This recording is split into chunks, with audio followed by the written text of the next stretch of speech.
नमस्कार, India voice देख रहे हैं आप और मैं हूं आपके साथ आदित्य सिंह। स्वागत है आपका खबर दिन भर में।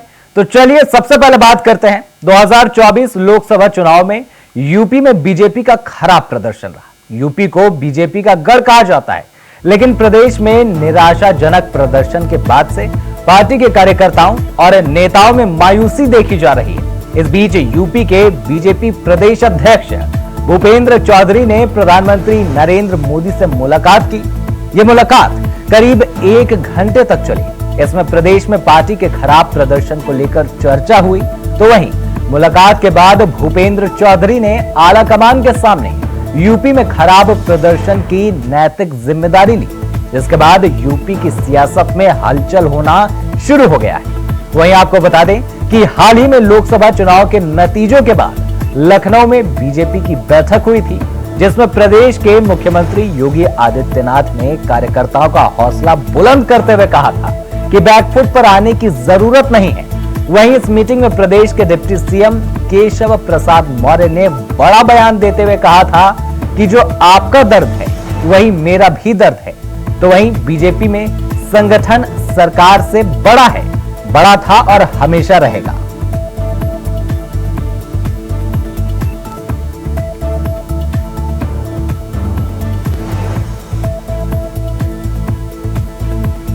यूपी की सियासत से जुड़ी बड़ी खबर, नेताओं का दिल्ली दौरा लगातार जारी।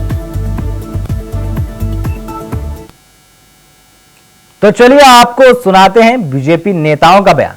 सुनिए किसने क्या कुछ कहा है। আপনারাও বলেছেন सबका साथ सबका विकास, আর বলবো না, বলবো जो हमारे साथ हम उनका साथ, जो हमारे साथ, जो हमारे साथ, जो हमारे साथ, हम उनका साथ, सबका साथ सबका विकास। बंद करो नो नीड संख्यालघु मोर्चा। ভালো থাকুন। जय श्री राम, जय श्री राम। शासक कार्यकर्ता चल रहा है, मेहनत कर रहा है, इसलिए हमारे यहाँ कहते हैं ना, नेता आधारित नहीं, कार्यकर्ता आधारित। ये हम जो बैठे हैं ये कोई नेता नहीं है, बड़ा आदमी नहीं है, गायक को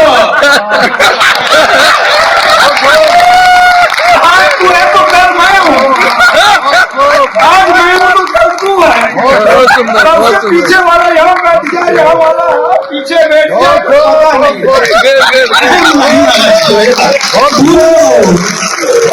कहीं भी बैठो ये जमीन मत छोड़ो, एक बार बता मत भूलो, जमीन मत छोड़ो, जमीन ये है।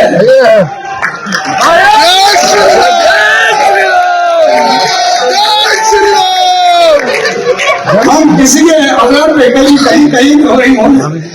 अगला कार्यक्रम होगा केदारनाथ चुनाव जीतने के बाद।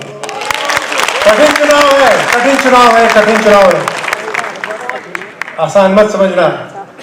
और केदारनाथ से कौन जुड़ा है? मोदी जी जुड़े हैं। केदारनाथ से कौन जुड़ा है? देश की आस्था जुड़ी है। एक अयोध्या की सीट जीत गए और वो उस नेता को हर जगह घुमा रहे हैं, पूरे भारत में घुमा रहे हैं। और राहुल गांधी उसको बगल में बैठाए हैं अपने, पता नहीं राहुल जी उसका नाम भी जानते कि नहीं जानते, लेकिन बगल में बैठाए।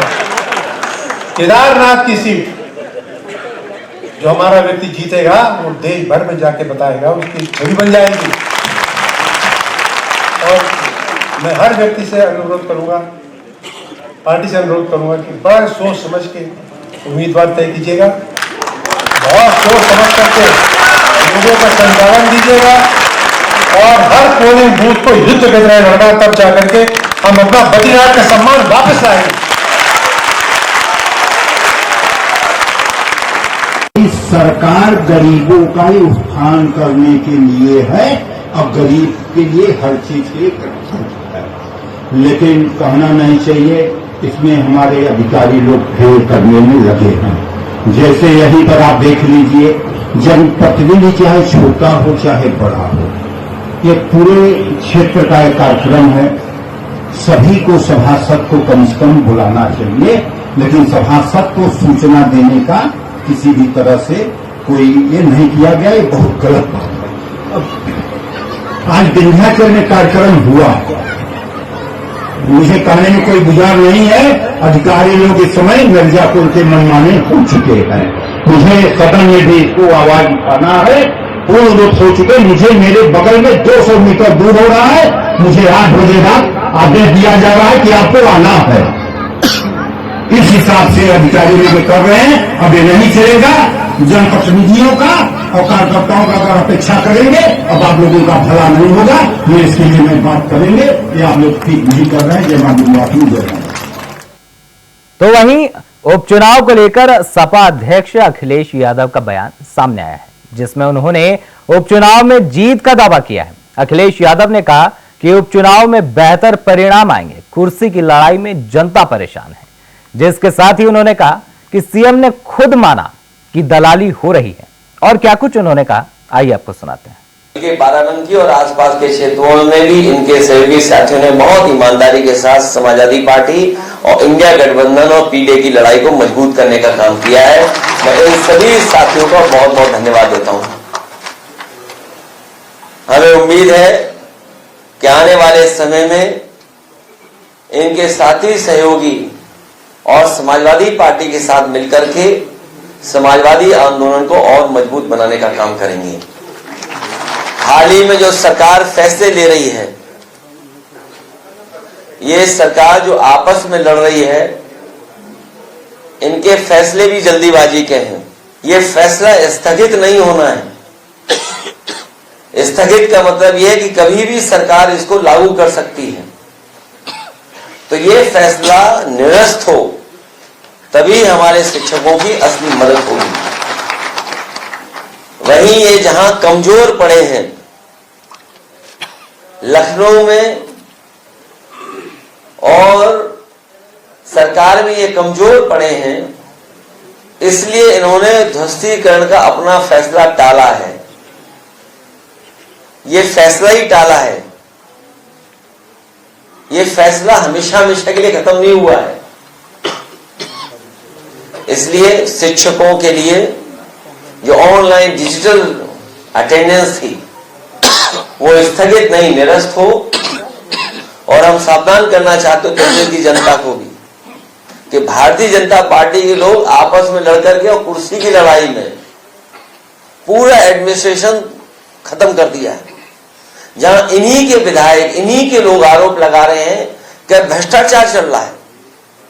हम लोगों ने अखबारों में पढ़ा है कि मुख्यमंत्री खुद स्वीकार कर रहे हैं कि बड़े पैमाने पर दलाली चल रही है। जिस प्रदेश के मुख्यमंत्री खुद स्वीकार कर रहे हो कि दलाली हो रही हो और अखबारों में बड़ा बड़ा लिखा हो कि दलाली हो रही है, तो जनता जानती होगी कितनी दलाली हो रही है। मैं एक बार फिर विजय बहादुर जी, उनका और उनके सभी सहयोगी साथियों का बहुत बहुत धन्यवाद और आभार प्रकट करता हूं। भारतीय जनता पार्टी अपने हारे हुए लोगों के साथ खड़ा होना चाहती है या हारे हुए लोगों के साथ खड़ा होना चाहती है। ये कमजोर पड़ गए हैं, ये कमजोर पड़ गए हैं। एक दूसरा जो बाई इलेक्शन है, आप सही कह रहे हैं, 2 केवल ये फैसला टला है। अभी जैसा परिणाम आया उससे बेहतर परिणाम आएगा। कुर्सी की लड़ाई में जनता बहुत परेशान है। आप सोचिए, खबर ये आ रही है कि महिला ने अपने ऊपर जिंदा आग लगा करके जान दे दी। जिंदा है कि एक्सपायर हो गई?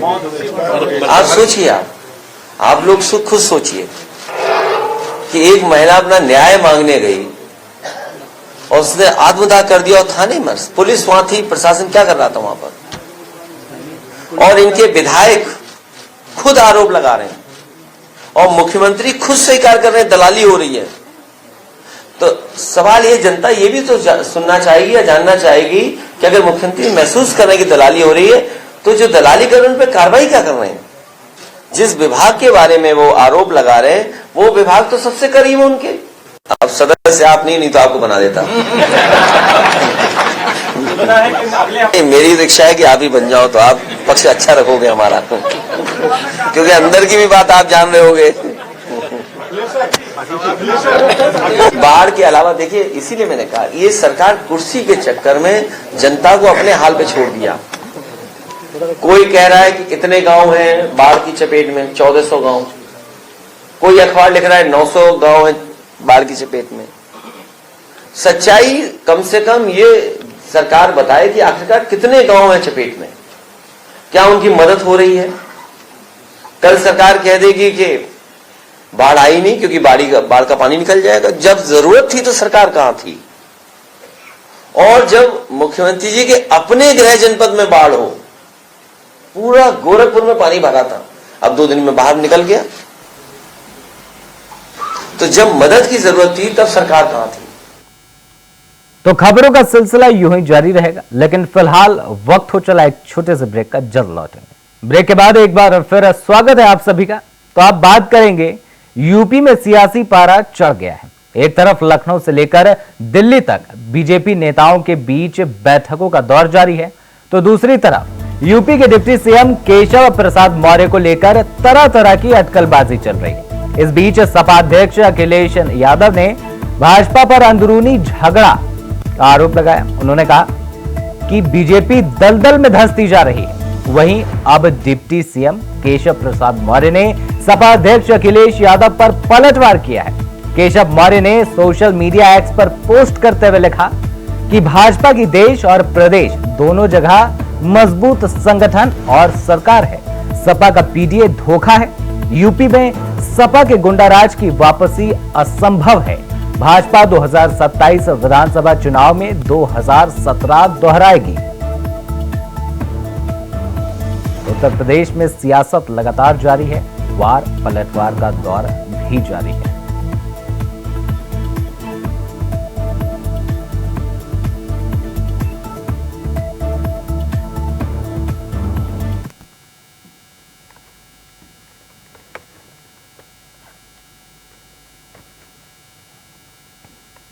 तो चलिए अब बात करेंगे भारतीय जनता पार्टी शासित राज्यों के मुख्यमंत्रियों और उप मुख्यमंत्रियों की बैठक जुलाई के अंत में दिल्ली में होगी। सूत्रों के मुताबिक इस बैठक में केंद्रीय गृह मंत्री अमित शाह, प्रधानमंत्री नरेंद्र मोदी, रक्षा मंत्री राजनाथ सिंह, वित्त मंत्री निर्मला सीतारमण और बीजेपी के राष्ट्रीय अध्यक्ष जेपी नड्डा मौजूद रहेंगे। इस बैठक में लोकसभा चुनाव के नतीजों के साथ साथ केंद्र और राज्य सरकार की जन कल्याणकारी योजनाओं के क्रियान्वयन के फीडबैक पर चर्चा होगी।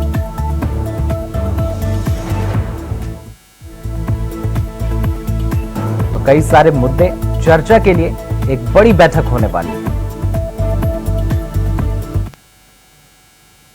आगे बढ़ते हैं और हरियाणा की बात करते हैं, जहां हरियाणा के सीएम नायब सिंह सैनी ने अग्निवीर और बिना ब्याज के लोन को लेकर एक बड़ा ऐलान किया है।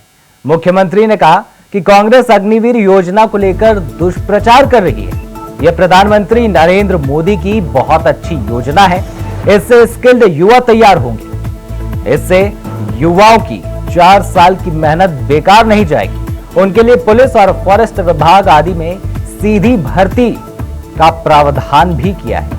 इसके लिए 10% आरक्षण मिलेगा। इन युवाओं को ग्रुप सी और ग्रुप डी में 3 साल आयु सीमा की छूट मिलेगी।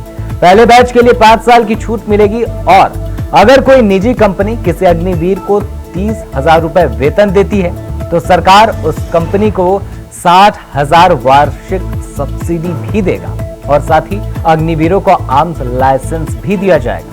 और इसके साथ अग्निवीर अपना काम शुरू करेंगे तो उन्हें 5 लाख रुपए तक का बिना ब्याज का लोन दिया जाएगा।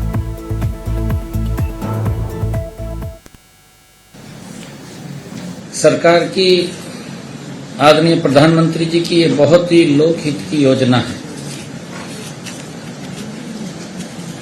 इस योजना के माध्यम से हमारे पास स्किल युवा, एक्टिव युवा वो तैयार होता है। आदरणीय प्रधानमंत्री जी द्वारा 14 जून 2022 को ये अग्निपथ योजना लागू की गई थी। इस योजना के तहत भारतीय सेना में 4 वर्ष के लिए अग्निवीर की तैनाती की जाती है। हमारी सरकार ने हरियाणा में अग्निवीरों को प्रदेश सरकार द्वारा भर्ती किए जाने वाले constable, mining guard, forest guard, jail warden और एसपीओ के पदों पर सीधी भर्ती में 10% हॉरिजॉन्टल आरक्षण प्रदान करेगी। ये प्रावधान हमने किया है। अग्निवीरों को ग्रुप बी और सी में सरकारी पदों के लिए निर्धारित अधिकतम आयु 3 वर्ष की छूट प्रदान की जाएगी, परंतु अग्निवीरों के पहले बैच के मामले में आयु में यह छूट 5 वर्ष की होगी। सरकार ग्रुप सी में सिविल पदों पर सीधी भर्ती में अग्निवीरों के लिए 5% हॉरिजॉन्टल आरक्षण और ग्रुप बी में 1% हॉरिजॉन्टल आरक्षण प्रदान करेंगे। अगर अग्निवीर को किसी भी औद्योगिक इकाई द्वारा प्रति माह 30,000 रुपए से अधिक वेतन दिया जाता है तो हमारी सरकार उस औद्योगिक इकाई को 60,000 रुपए वार्षिक की सब्सिडी देगी। खबरों में आगे बढ़ेंगे और बात करेंगे दुमका के दुधानी में बुधवार को ताजिया जुलूस के दौरान कुछ युवकों ने फिलिस्तीन का झंडा लहरा दिया। इसका वीडियो वायरल हो रहा है और बीजेपी सांसद निशिकांत दुबे ने ट्वीट किया जिसमें फिलिस्तीन का झंडा लहराते हुए आप देख सकते हैं। तो वहीं पुलिस के आला अधिकारी इस पर कुछ भी बोलने से बचते रहे। सुबह दुधानी में ताजिया का जुलूस निकाला गया। इसमें हर कोई करतब दिखाने में व्यस्त था, तभी कुछ युवक हाथ में फिलिस्तीन का झंडा लहराने लगे। टावर चौक के पास जमकर झंडा लहराने के बाद भी मन नहीं भरा तो एक बस की छत पर चढ़कर झंडा लहराया। इस बीच एक युवक ने फिलिस्तीन का झंडा लहराते हुए कुछ युवकों की तस्वीर को फेसबुक पर वायरल कर दिया। तस्वीरों में आप देख सकते हैं इस तरीके से फिलिस्तीन का झंडा युवक बस पर चढ़कर लहरा रहा है। बीजेपी सांसद निशिकांत दुबे ने सोशल मीडिया पर यह वीडियो पोस्ट किया है। तो वहीं सीबीआई की गिरफ्तारी को चुनौती देने वाली अरविंद केजरीवाल की याचिका पर दिल्ली हाईकोर्ट ने अपना फैसला सुरक्षित रख लिया है। केजरीवाल की जमानत याचिका पर सुनवाई अब 29 जुलाई को तय की गई। कोर्ट ने कहा, मुझे फैसला लिखने के लिए समय चाहिए। दिल्ली के सीएम अरविंद केजरीवाल की जमानत याचिका पर दिल्ली हाई कोर्ट में सुनवाई हुई। मुहर्रम के मौके पर अदालतों में छुट्टी थी। ऐसे में जस्टिस नीना बंसल कृष्णा की बेंच ने मामले में सुनवाई की। सीएम केजरीवाल ने अपनी गिरफ्तारी को दिल्ली हाई कोर्ट में चुनौती दी है। केजरीवाल की ओर से पेश हुए वकील अभिषेक मनु सिंघवी ने कहा कि यह गिरफ्तारी एडिशनल इंश्योरेंस अरेस्ट है। यह तब है जब सीएम तो 3 बार इस मामले में राहत उन्हें मिल चुकी है। साथ ही बता दें कि केजरीवाल ने सीबीआई की ओर से की गई गिरफ्तारी को हाई कोर्ट में चैलेंज किया है।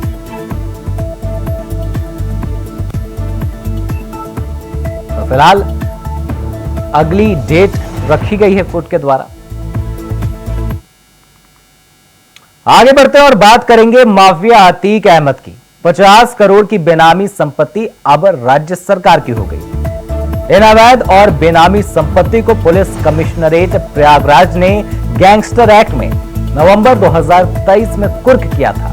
कुर्की के बाद इस अचल संपत्ति के संबंध में अतीक अहमद के परिजनों से आय के वैध स्रोतों से अर्जित करने के 3 माह में साक्ष्य मांगे गए थे, लेकिन विपक्षियों द्वारा कोई साक्ष्य प्रस्तुत नहीं किया गया, जिसके बाद कमिश्नर कोर्ट ने कुर्की के आदेश को 7 मार्च को न्यायिक परीक्षण के लिए पत्रावली गैंगस्टर कोर्ट भेजा था।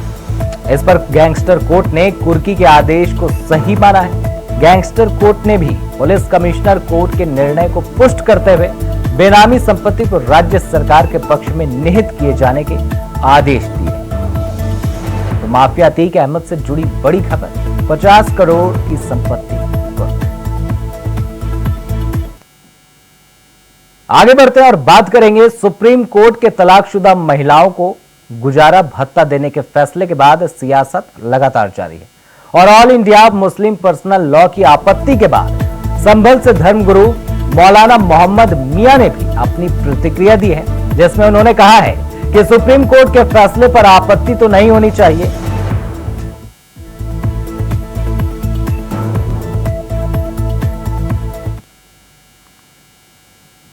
रुक करते हैं अगली खबर का, जहां जौनपुर के सिकरारा थाना क्षेत्र के दुर्गापुर गांव से एक मामला सामने आया है, जहां बच्चों के विवाद में दो पक्ष आमने सामने हो गए और मारपीट का वीडियो सोशल मीडिया पर वायरल हो रहा है। वहीं इस घटना में एक किशोरी घायल हो गई है।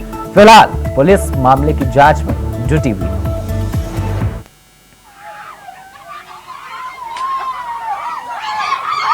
वीडियो में आप दोनों पक्षों की झड़प को साफ तौर पर देख सकते हैं। बच्चे को लेकर विवाद ये जौनपुर में है। खबरों का रुख करते हैं, आगे बढ़ते हैं। बात करेंगे सिद्धार्थनगर जिले में बाढ़ की स्थिति अभी भी सामान्य नहीं है। बाढ़ का पानी लगातार घट रहा है, लेकिन बाढ़ क्षेत्र के रहने वाले ग्रामीणों की स्थिति अभी भी जस की तस बनी हुई है। जिले के एटवा तहसील क्षेत्र में बाढ़ की चपेट में बहुत से गांव हैं, लेकिन तहसील क्षेत्र के भैंसाही जंगल गांव में ग्रामीणों की समस्याएं भी बहुत है। ये गांव अभी भी पानी से घिरा हुआ है और मौके पर बाढ़ का जायजा लिया इंडिया वॉइस के संवाददाता राकेश यादव ने। देखिए उनके कैमरे से।